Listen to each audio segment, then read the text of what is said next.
మహోన్నతుడైన యేసుక్రీస్తు ప్రశస్తమైన నామంలో మీ అందరికీ నా నిండు వందనాలండి. అందరూ ఎలా ఉన్నారు? దేవుణ్ణి ఆరాధిస్తున్నారా? ఆనందిస్తున్నారా? పౌలు రోమా సైన్యంలో అనగా సైన్యం యొక్క బందీగృహాల్లో బంధించబడి దేవుడు ప్రేమించిన సంఘానికి ఉత్తరం రాస్తూ అంటాడు, ఆనందించుడి. మరలా చెప్తాను, ప్రభునందు ఆనందించుడి. అవునండి, అతను ఏ స్థితిలో ఉండి ఆ మాట చెప్తున్నారంటే, కాళ్ళకు చేతులకు బండలు బిగించి కదలలేని స్థితిలో ఉన్నప్పుడు, మెదలలేని స్థితిలో ఉన్నప్పుడు, ఎంతో బాధను అనుభవిస్తున్న ఆ సమయంలో పౌలు అంటాడు, ఆనందించుడి. మరలా చెప్తాను, ఆనందించుడి అని అంటాడు. ఒక వాక్య భాగం మనం చూస్తే ఏముంటుందంటే, ఆత్మలో ఆనందించుడు ఉంటుంది. పరిశుద్ధాత్మను ఎప్పుడైతే మనము పొందుకుంటామో అప్పుడు మనము ఆత్మలో ఆనందించగలుగుతాం, ఆత్మలో మనం సంతోషించగలుగుతాం. అపోస్తులు, దేవుడు ఏర్పరచుకున్న శిష్యులు, శ్రమ వచ్చింది, యెరూషలేమంతా ఆ ప్రజలు చెదరగొట్టబడ్డారు, సంఘం చెదరగొట్టబడింది. ఎంత శ్రమ ఉన్నా, ఎంత బాధ ఉన్నా వాళ్ళు ఎలా ఆనందించారంటే ఆత్మలో ఆనందించగలిగారు. ఆత్మలో పరిశుద్ధాత్ముడు ఆదరణకర్త ఎవరి హృదయాల్లో అయితే ఆయన నివాసం కలిగి ఉంటాడో, నివసిస్తూ ఉంటాడో, లేదంటే ఆయన జీవిస్తాడో, వారి జీవితాల్లోని సంతోషం ఉంటుంది. దేవుడిచ్చే సంతోషము ఏ శ్రమ కానీ, ఏ శత్రువు కానీ, ఏ విరోధి కానీ దొంగలించలేడు, తీసుకోలేడు. కనుక ప్రభునందు ఆనందించండి. ప్రభునందు ఆనందించాలి అని అంటే పరిశుద్ధాత్మను ఖచ్చితంగా నీవు నేను కలిగి ఉండాలి. గతించిన దినమంతా దేవుడు మనలను భద్రపరిచాడు. కొత్త దినాన్ని, కొత్త సమయాన్ని, కొత్త ఆరోగ్యాన్ని మనకిచ్చారు. ఇన్ని చేసిన ప్రభుకు, సమస్తాన్ని ఆయన చిత్తానుసారంగా మలుస్తున్న ఆ ప్రభువుకు, మన ప్రభువుకు మనం ఏం చెల్లించాలి అని అంటే, సహోదరులారా, ఇహమందు మనకి ఎవరైనా మేలు చేస్తే మనం ఏమనుకుంటాం? ఏదో రోజు మనం బ్రతుకున్నంత కాలంలో ఏ రోజైనా ఆ వ్యక్తికి నేను మేలు చేయాలి, నాకు ఆపదలో నాకు మేలు చేశాడు కనుక ఖచ్చితంగా ఆ మేలుకి రుణాన్ని తీర్చుకోవాలని ప్రతి వ్యక్తి ఎదురు చూస్తాడండి. అవును, మనిషిలో ఆ ప్రేమ ఉంది, లేదంటే ఆ యొక్క ఉపకారం చేసే స్వభావం ఉంది. కానీ దేవుని విషయానికి వస్తే దేవుడు ఎన్నో మేలు చేశాడండి, మనిషికి ఎన్నో కార్యాలు చేశాడు. కానీ ఎవ్వరూ ఆ కార్యాలు గుర్తించలేకపోతూ ఉన్నారు. చేసిన మేలుకైనా మేలు కాదు కానీ కృతజ్ఞత కూడా చెల్లించలేని పరిస్థితిలో ఉన్నారు. నీవు నేను అటువంటి పరిస్థితిలో దేవుడు మిమ్మల్ని ఉంచలేదని నేను విశ్వసిస్తున్నాను. గనుక ఈ దినమంతా ఆయన స్తుతించండి. ప్రేమైన వారలారా, వాక్య భాగంలోనికి వెళ్దాం. వాక్య భాగం ఏంటంటే, దేవుడు ఎందుకు నిన్ను పరిశోధిస్తున్నాడో నీకు తెలుసా? సహోదరి, సహోదరుడా, దేవుడు ఎందుకు పరిశోధిస్తాడు? అసలుకు ఎందుకు పరిశోధించాలి? నువ్వు నేను అదే కోవకు చెందిన వారమే ఉన్నాం. ఇప్పుడు దేవుని ఎరగలేని ప్రజలకి శ్రమలు ఉండవు. దేవుడు ఎరగని ప్రజలకు కష్టం ఉండదు, ఒత్తిడి ఉండదు, ఇబ్బందులు ఉండవు. అయితే దేవుని ప్రజలకు అనగా దేవుని యందు యేసునందు విశ్వాసం ఉంచిన వారికి ఎందుకు శ్రమ? లేదంటే ఎందుకు వాళ్ళకి పరీక్ష? ఎందుకు వారిని దేవుడు పరిశోధిస్తున్నాడు అని చూసినట్లయితే ఒక మాట చెప్తాను.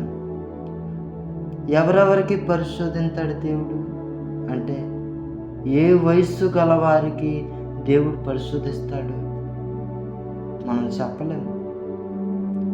చిన్న పెద్ద వయసుతో భేదం లేదు. ప్రతి ఒక్కరిని దేవుడు పరిశోధిస్తూనే ఉంటాడు. అసలుకు ఎందుకు దేవుడు పరిశోధించాలనుకుంటున్నాడు? ఒకవేళ ఆయన పరిశోధిస్తే పరిశోధించబడిన మనకు ఏమి లాభం కలుగుతుంది? ఏమి ఉపయోగం మనకు అని మనము లేఖనాలలో దేవుడు పొందుపరిచిన విషయాన్ని ధ్యానిస్తూ ఉంటే, వెతుకుతూ ఉంటే మనకి ఆ విషయాలు దొరుకుతాయి. వెతుకుడి దొరుకును అని అన్నాడు ఆయన. అసలుకి దేవుడు నిన్ను పరిశోధిస్తున్నాడు. ఎందుకు పరిశోధిస్తున్నాడో మనం వెతికితే ఆయన వాక్యాన్ని మనకు దొరుకుతుందని దేవుడు వాగ్దానం చేశాడు కనుక వాక్య భాగాలను వెతుకుతాం. ఆదికాండము 22వ అధ్యాయము 1వ వచనం చూద్దామండి. ఆ సంగతులు జరిగిన తర్వాత దేవుడు అబ్రహామును పరిశోధించెను. ఎట్లనగా, ఆయన అబ్రహమా అని పిలవగా అతడు చిత్తము ప్రభువా అనెను. హల్లెలూయా. చూసారండి, బైబిల్లో ప్రతి ఒక్కరికి సుపరిచితుడైన విశ్వాసులకు తండ్రి అయిన అబ్రహాం గురించి మనము నేర్చుకోబోతున్నాం. నీకు నాకు దేవుడు పరిశోధిస్తున్నట్టుగానే పూర్వము సుమారు 4000 సంవత్సరాల క్రితమే అబ్రహామును ప్రభువు పరిశోధిస్తూ ఉన్నాడు. ఎందుకు పరిశోధిస్తున్నాడంటే, అబ్రహాముకు పిల్లలు లేరండి. అబ్రహాముకు ఆస్తులున్నాయి, అబ్రహాముకు గొర్రెలున్నాయి, పశు సంపద ఉంది, దాసులున్నారు, దాసీలున్నారు, కూర్చో బతికే అవకాశం ఉందండి, వెండి బంగారం ఉంది. కానీ వారికి సంతానం లేదండి. వయస్సు వస్తుంది, ముసలితనం వచ్చేసింది.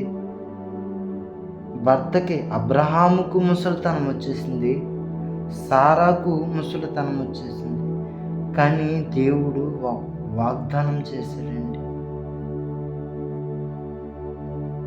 అయితే ముసలితనం వచ్చేసింది, వాళ్ళకి అసాధ్యంగా కనిపిస్తుంది. ఆ అసాధ్యాన్ని మన ప్రభు సుసాధ్యం చేసి సాధ్యపరిచి వారికి ఇస్సాకు అనే వారి జీవితాల్లో ఆనందము పుట్టించే ఆనందాన్ని ఆ బిడ్డ ద్వారా ఇచ్చాడండి. ఆయన పేరే ఇస్సాకు. ఇస్సాకు అనగా నవ్వు అనే అర్థం. అంతవరకు వారి జీవితాల్లో బాధ, అంతవరకు వాళ్ళ జీవితాల్లో అవమానం, అంతవరకు వాళ్ళ జీవితాల్లో నిరాశ, నిస్పృహ, చీకటి, అంధకారం. ఇలాంటి సమయంలో ప్రభువు వాళ్ళ బ్రతుకులను వెలిగించాడండి. ఆ అవమానాన్ని తొలగించాడు, ఆ నిందను తొలగించాడు, ఆ యొక్క నిరాశ నిస్పృహలను తొలగించాడు, ఆ చీకటిని అలుముకున్న చీకటిని తొలగించాడండి. తొలగించి ఇస్సాకు అనే బిడ్డనిచ్చాడండి. వారి జీవితాల్లో నవ్వు కలిగించారు, అప్పటి వరకు దుఃఖంతో అవును కదండి. అయితే ఈ విధంగా దేవుడు వారికి బిడ్డనిచ్చాడు. కొంతకాలం వారు సంతోషంగా బ్రతికారు. అబ్రహాము తన లేక పుట్టిన కుమారుడు అంటే ఎంతో ప్రేమించాడండి, ఎంతగానో ప్రేమించాడండి. అందుకని ప్రభు కూడా సెలవిస్తున్నాడు, ప్రభు కూడా సాక్ష్యం ఇస్తున్నాడు. చదువుదామా వాక్యాన్ని. అప్పుడు ఆయన, నీకు ఒక్కడే ఉన్న నీ కుమారుని అనగా నీవు ప్రేమించు ఇస్సాకును తీసుకొని మోరియా దేశమునకు వెళ్ళి అక్కడ నేను నీతో చెప్పుబో పర్వతములలో ఒకదాని మీద దహన బలిగా అతన్ని సమర్పించమని చెప్పాను. హల్లెలూయా. దేవుడు అన్యాయస్తుడు కాదు. దేవునికి అన్యాయం అంటేనే తెలియదు. అలాంటి ప్రభు ఏ విధంగా ఇస్సాకును బలిగా దహన బలిగా అర్పించమని కోరాడు. అవునండి, అక్కడ ఇష్టపడుతున్న నీవు నేను ప్రేమించే వాటిని దేవుడు అడిగితే దేవుణ్ణి ఎక్కువగా ప్రేమిస్తున్నాడు, లేదంటే దేవుడిచ్చిన వాటిని ఎక్కువగా ప్రేమిస్తున్నాడు అని పరిశీలించాడు. ఎవరు? ప్రభువే. ఈ రోజున ఏదైనా నీకు కష్టం వచ్చి శ్రమ వచ్చి నువ్వు బాగా ప్రేమించిన వాటి మీదే నువ్వు పరిశోధించబడతా ఉంటే ఒకసారి ఆలోచించు. అయితే ఈ విధంగా దేవుడు పరిశోధిస్తూ దహన బలిగా ఇస్సాకును, దహన బలి అంటే ఇంకా కాల్చేయడం, దహించడమే. తన కుమారుడు బూడిదైపోతాడు, లేక పుట్టిన కుమారుడు. అలాంటి సమయంలో అబ్రహాము ఒక విషయాన్ని గమనించాడు.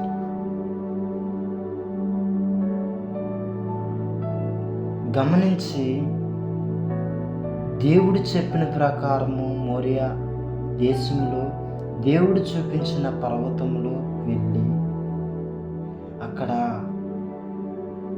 బలికి సమస్తం సిద్ధపరిచి కట్టెలు పేర్చి పీఠం మీద కట్టెలు పేర్చి ఆ కట్టెల మీద ఇస్సాకును ఉంచినప్పుడు కత్తి పైకెత్తి బలిద్దామని క్షణంలో దేవుని మాట, దేవుని స్వరం వినబడుతుందండి.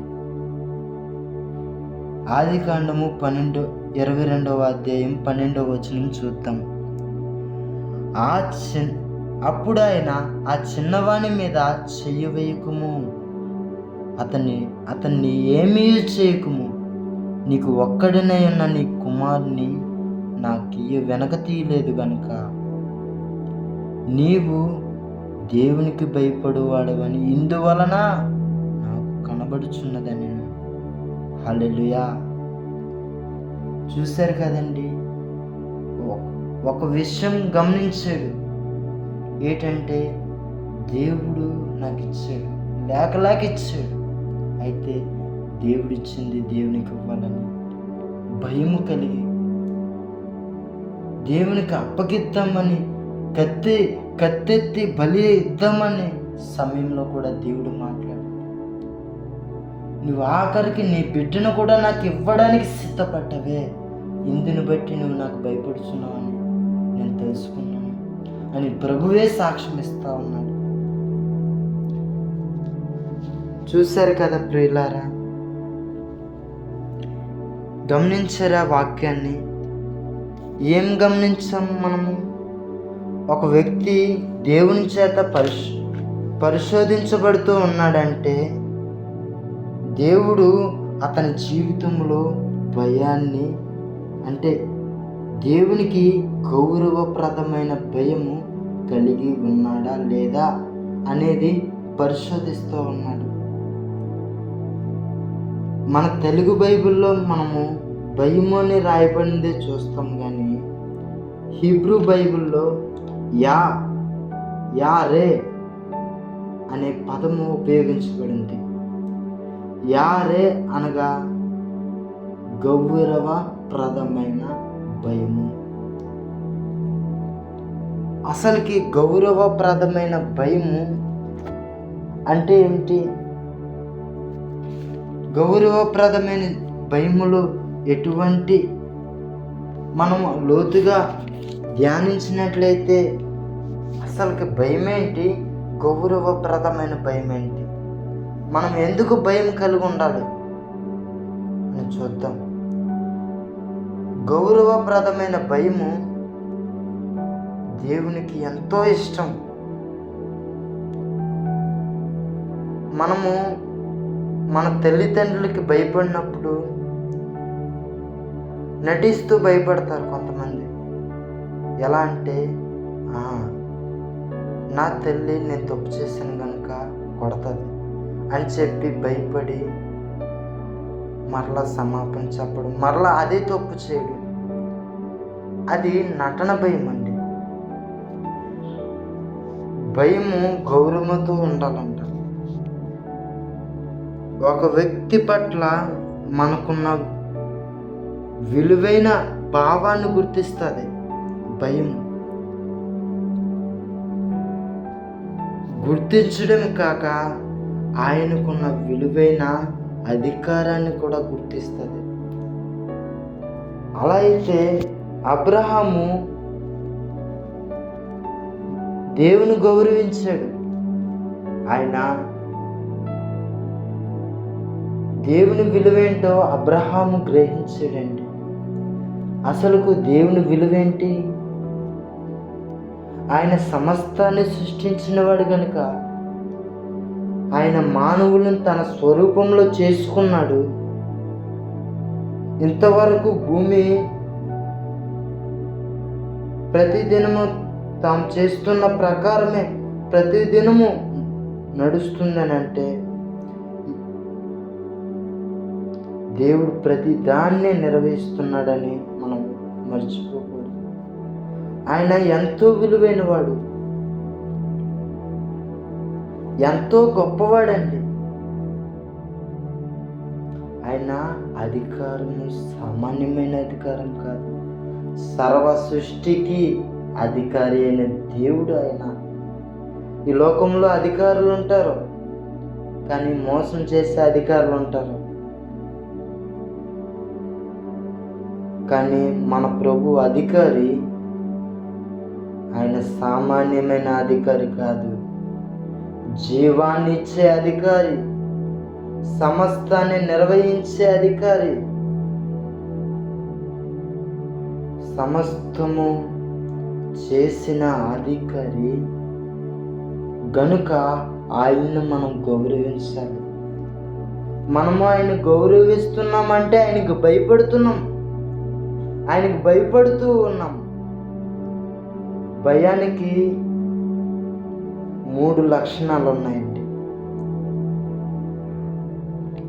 అనగా భయము ఒక కోడి పెట్ట అయితే దానికి 3 పిల్లలు ఉన్నాయి. ఒకటి గౌరవము, రెండోది జాగ్రత్త, మూడోది విధేయత. ఈ 3 కోసం మనము ధ్యానించుకుందాం. గౌరవం అంటే ఇప్పుడు మనం ధ్యానించుకున్నాం కదండి, ఒక వ్యక్తి పట్ల మనకున్న విలువైన భావాన్ని సూచిస్తుంది. అవును కదా? మనము ఎవరినైనా గౌరవిస్తున్నామంటే మనము వాళ్ళ విలువని గౌరవిస్తున్నాం, వాళ్ళ అధికారాన్ని గుర్తిస్తున్నాం. ఈ విధంగా ఒక సంబంధాన్ని మనం ఏర్పరచుకుంటున్నాం. మన కుటుంబ సభ్యుల్లో కానీ, లేదంటే మన చుట్టూ ఉన్న పరిస్థితుల్లో కానీ మనము ఒకరిని గౌరవించడం, వారు మనం గౌరవించడం జరుగుతుంది. అయితే మనము ఎవరిని గౌరవించాలి? దేవుని గౌరవించాలి, ఆయన విలువను గుర్తించాలి. ఎవరైనా గుర్తిస్తున్నారా ఆయన విలువని? జీవం కలిగిన దేవుడే, సమస్తాన్ని సృష్టించిన దేవుడే ఈ లోకానికి శరీరధారి నరుని రూపం ఎత్తి ఈ లోకానికి వస్తే ఎవరు గుర్తించారండి? ఎవరు గౌరవాన్ని ఇచ్చారు? ఎవరు ఆయనకు భయపడుతూ ఉన్నారు?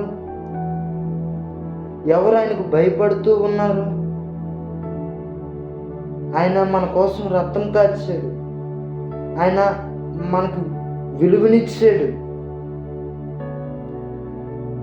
ఎలాంటి విలువ అంటే, మనము కొందరు అనుకుంటారు వారు తప్పు చేసి, లేదంటే వారి పరిస్థితులు బాగోకపోతే, లేదంటే వారు ఒంటరైన స్థితిలో ఉంటే, లేదంటే నాకంటూ ఎవరూ లేదని అందరూ విడిచిపెట్టబడిన స్థితిలో ఉన్నప్పుడు నా విలువింతే, నా బ్రతికింతే, నా లాంటి బ్రతికిన వేస్ట్, చనిపోయిన వేస్ట్, చనిపోయిన వ్యర్థమే, నా లాంటి బ్రతకూడదు అని అనుకుంటున్నాడు. అతను ఎంత హీనపరుచుకుంటాడంటే తన బ్రతుకు మీద, నేను చచ్చిన కుక్క వంటి వాడను అన్నట్టుగా తన జీవితాన్ని పోల్చుకుంటాడు. ఎందుకంటే తన విలువ తనకు తెలియడం లేదు. దేవుడు మనిషికి ఎంత విలువనిచ్చాడంటే, ఆయన నువ్వు నేను ఎంత విలువైన వారమంటే, సహోదరుడా, సహోదరి, నీవు యేసయ్య ప్రాణమంత విలువైన వాడు, దేవుని ప్రాణమంత విలువైన వాడు నువ్వు నేను. అలాంటిది నేను విలువ లేను, నా బ్రతుకు వ్యర్థమైపోయింది, నేను బ్రతికిన వ్యర్థమే, నా వల్ల ఉపయోగం లేదు అని చింతపడుతూ ఒంటరి స్థితిలో ఉన్నావా? నీ విలువ నీవు గుర్తించడం లేదా? ఒకసారి గుర్తించు. దేవుని యొద్దకు రండి, ఆయన విలువేంటో గుర్తించి ఆయన గౌరవించండి. ఆయన్ని గౌరవించడమే భయపడడం. రెండవది జాగ్రత్త పడడం. అంటే ఏంటి? మనము దేవునికి భయపడుతూ ఉన్నాము అంటే మనము జాగ్రత్త పడతా ఉన్నాం. ఏ విషయంలో జాగ్రత్త పడుతూ ఉన్నామంటే దేవుని ఆజ్ఞ విషయమే. మనం రక్షించబడిన తర్వాత దేవునికి మనం ఒక తీర్మానం తీసుకుంటాం. ఏమని? అయ్యా, నేను చనిపోయేంతకాలము నీతోనే బ్రతుకుంటా, నీకోసమే బ్రతుకుంటా, నీకోసము జీవిస్తా, శ్రమైనా ఏదైనా సరే నేను విడిచిపెట్టనని ఒక తీర్మానంతో ఉంటాడండి. ఎప్పుడైతే ఆ తీర్మానం తీసుకున్నాడో ఆ వ్యక్తి, అప్పుడు నుండి భయం కలిగి జాగ్రత్త పడతాడండి. జాగ్రత్త పడతాడు. ఒక మాట విషయమే, తన చూపు విషయమే, నడక విషయమే, ఆలోచన విషయమే, నిర్ణయాల విషయమే జాగ్రత్త పడుతూ ఉంటాడండి. జాగ్రత్త పడుతూ తన జీవితాన్ని చక్కబెట్టుకుంటాడు. ఒకవేళ నేను జాగ్రత్త పడట్లేదంటే దేవునికి భయపడలేని పరిస్థితిలో నీవు ఉన్నావు. ఉదాహరణకి ఒక దిక్కుల అంటే మనం రోడ్డు మీద వెళ్తూ ఉన్నాం, రోడ్డు ముందుకు 1 కిలోమీటర్ ముందుకు ప్రమాదం ఉంది, వెళ్ళొద్దు, తిరిగి వెళ్ళిపోయింది అని అధికారులు హెచ్చరిక చేసినా మనము వెళ్ళిపోతే ప్రమాదంలో చిక్కుకుంటాం కదా. దేవుడు తన ఆజ్ఞలన్నీ పొందుపరిచాడండి. వీటి విషయమే జాగ్రత్త పడండి, ఈ విషయమే మెలకుగా ఉండండి అని ప్రభు చెప్తూ ఉంటే మనము దేవుని మాటకి అశ్రద్ధ చూపుతూ ఉన్నాం. భయం లేక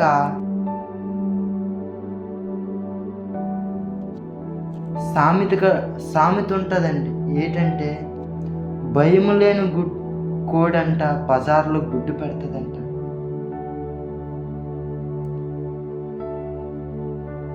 నా గుడ్డును నా పిల్లలు ఎవరేం చేస్తారని చెప్పి బజార్లో గుడ్డు పెడితే ఎవరు వదులుతారు? అలాగే ఏ విషయానికి భయపడలేదు, అజాగ్రత్తతో ఉండి తన ఆత్మీయ జీవితాన్ని పోగొట్టుకున్న వారు ఎంతమంది లేరు? దేవుని యందు విశ్వాసం ఉంచి ఆయన యందు బ్రతుకుతూ ఉంటే కొంతకాలానికి అజాగ్రత్తతో ఉండి దేవునికి దూరం అయిపోయేవారు చాలామంది ఉన్నారండి. అందులో నీవు నేను ఉన్నామా? ఒకసారి ఆలోచించుకో. ఒకవేళ ఇంతవరకు లేకపోతే ఇప్పుడైనా జాగ్రత్త పడు. మనము వాక్యాన్ని చూసినట్లయితే పేతురు రాసిన మొదటి పత్రిక 5వ అధ్యాయము 8వ వచనంలో ఎలా రాయబడి ఉంది? నిబ్బరమైన బుద్ధి గలవారే మెలకుగా ఉండుడి, మీ విరోధి అయిన అపవాది గర్జించు సింహం వలె ఎవరిని మింగుదునా అని వెదుకుచూ తిరుగుచున్నాడు. ప్రియమైన సహోదరులారా, పేతురు భక్తుడు పరిశుద్ధాత్మ ద్వారా దేవుడు మాట్లాడుతూ ఉన్నాడు. ఏమని? మీరు ఎలాంటి వారు, ఎలాంటి బుద్ధి కలిగి ఉండాలి అంటే నిబ్బరమైన బుద్ధి కలిగి ఉండాలి. కదలదు, నిబ్బరంగా ఉంటాడు మనిషి, అటువంటి బుద్ధిని కలిగి ఉండాలి. తర్వాత మెలకుగా ఉండాలి. మెలకుగా ఉండడం అంటే రాత్రి అంతా తెలివిగా ఉండడమా, లేదంటే 10 రాత్రులు 10 పగళ్ళు కంటికి కునుకు లేకుండా ఉండడమా, లేదంటే ఉదయం అంతా నిద్రపోయి రాత్రి అంతా మేలుకొని ఉండడమా? కాదండి.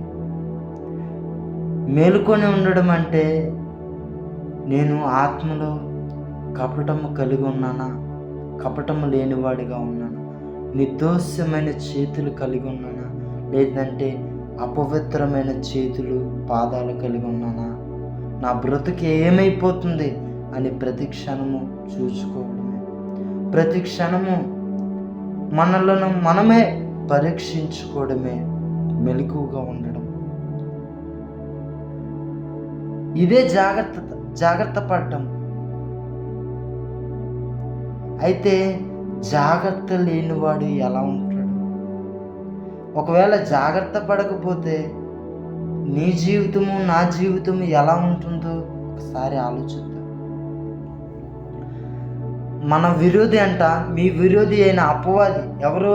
మన విరోధి, మన శత్రువు. గర్జించి సింహము వలె ఎవరిని మింగుదనా అని వెతుకుచూ తిరుగుతూ ఉన్నాడు. ఒక మాట వినండి, గమనించండి. శత్రువు దగ్గర ఖడ్గం ఉంది, బాణం ఉంది. ఆ శత్రువు వేసే బాణాలను అడ్డుకోవడానికి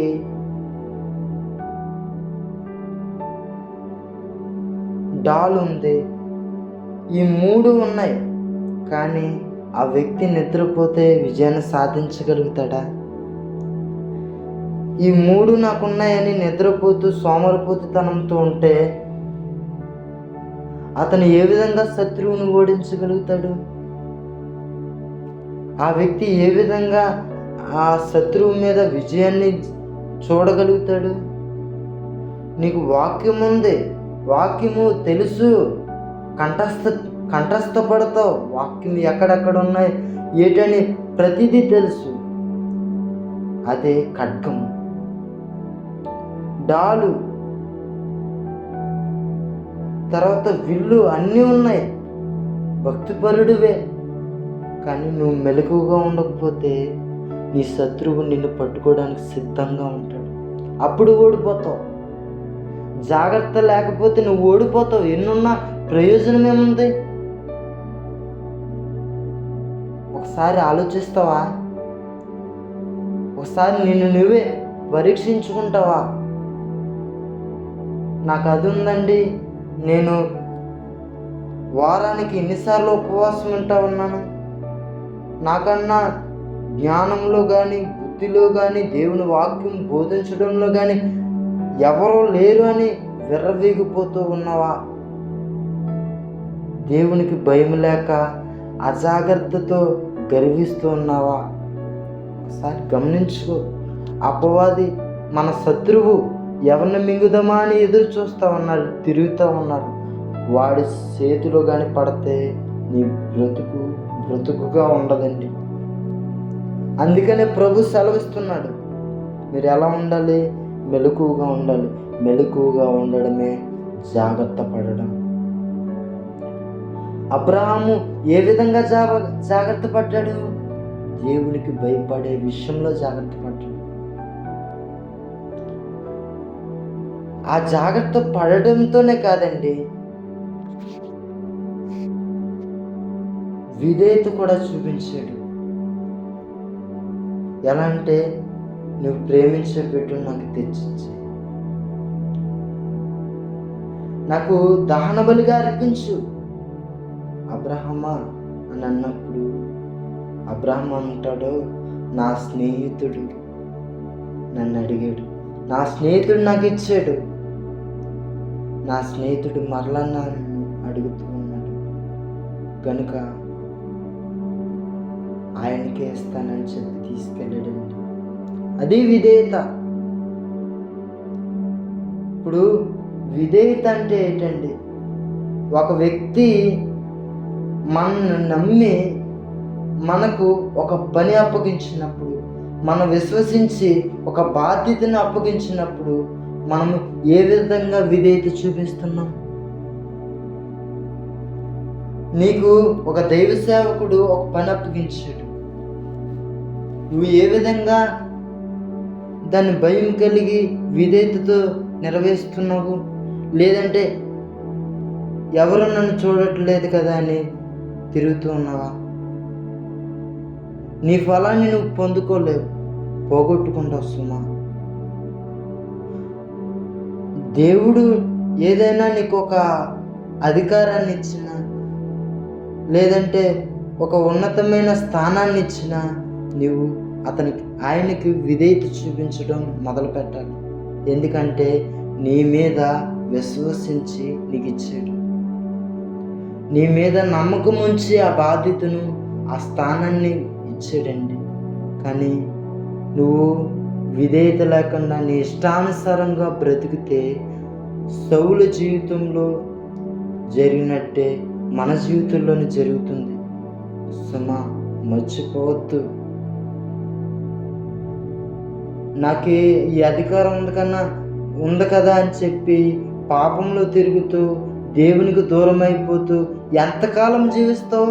నన్ను ఎవరు పట్టించుకోవట్లేదు కదా,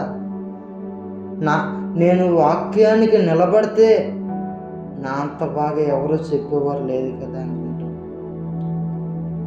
ఆ అధికారాన్ని ఎవరిచ్చారు? నీకు ఇచ్చిన అధికారాన్ని తీసుకునే దేవుడు ఉన్నాడని మర్చిపోయావా? లేదంటే భ్రమలో జీవిస్తున్నావా?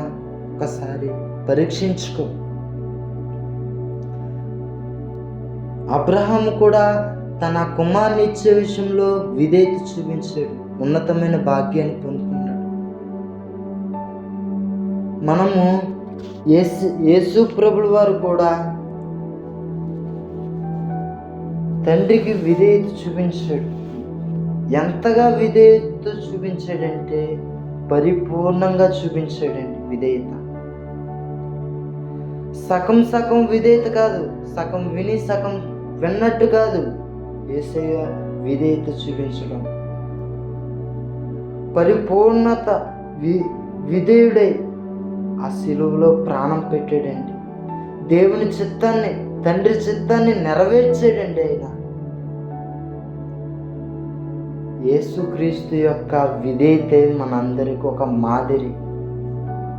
చూశారు కదండి, దేవుడు ఎందుకు పరిశోధిస్తున్నాడు అని అంటే,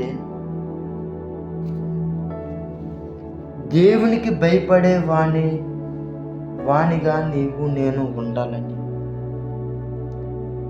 ఇంకోటి, దేవుడు ఒక వ్యక్తిని పరిశోధిస్తూ ఉన్నాడంటే అతనికి మరింత ఆశీర్వాదాన్ని ఇవ్వడానికి దేవుడు పరిశోధిస్తూ ఉంటాడు. దేవుడు అబ్రహాము జీవితంలో పరిశోధించాడు. అయితే ఆ పరిశోధించబడిన తర్వాత అబ్రహాము నిలబడినప్పుడు ఆయన అంటాడు,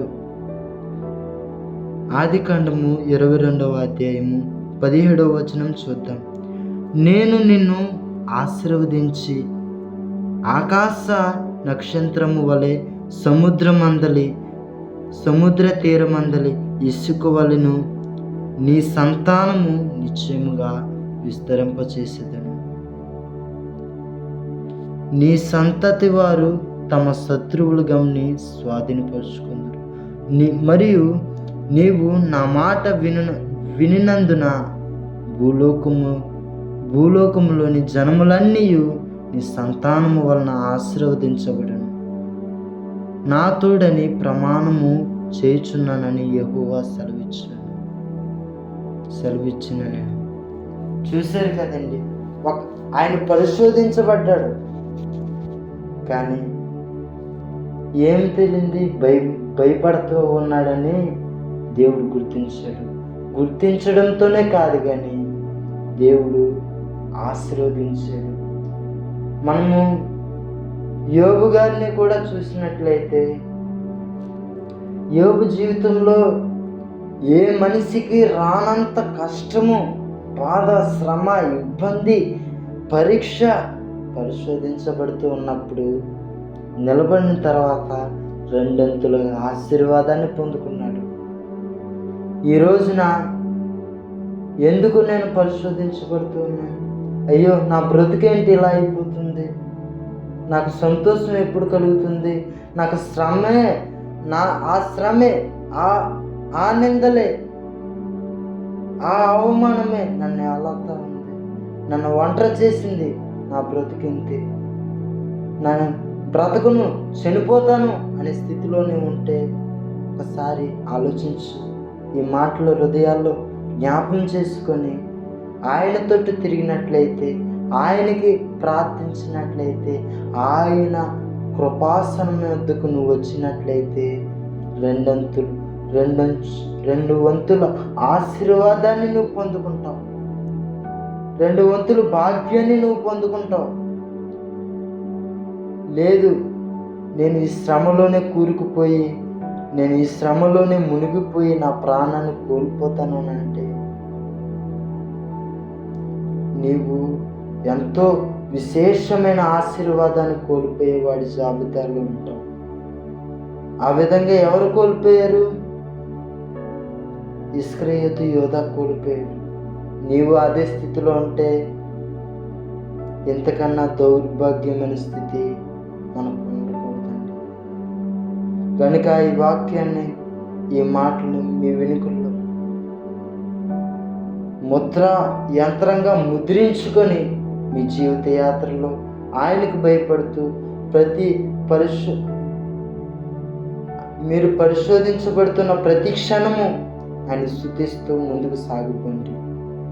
ఈ చిన్న మాటలు దేవుడు మన వెనుకల్లో దీవించి ఆశీర్వదించును గాక. అలాగే ప్రార్థన చేసుకొని ముగించుకుందాం. ప్రార్థన. మహాగణుడు, మహోన్నతుడు అయిన దేవా, సకల ఆశీర్వాదములకు కారణభూతుడా, సర్వోన్నతుడా నీకు వందనాలయ్యా.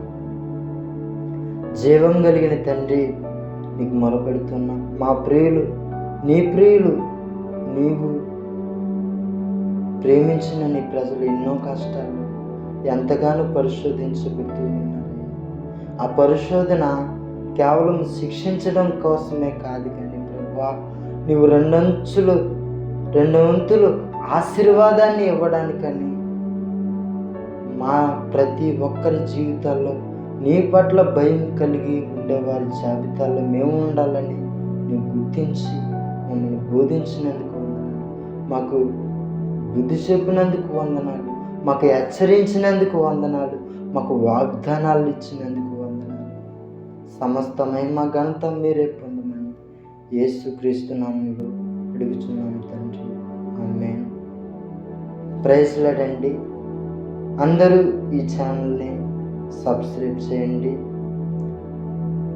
అలాగే మీకు తెలిసిన సహోదరులకు ఈ విషయాలను తెలియచేయండి.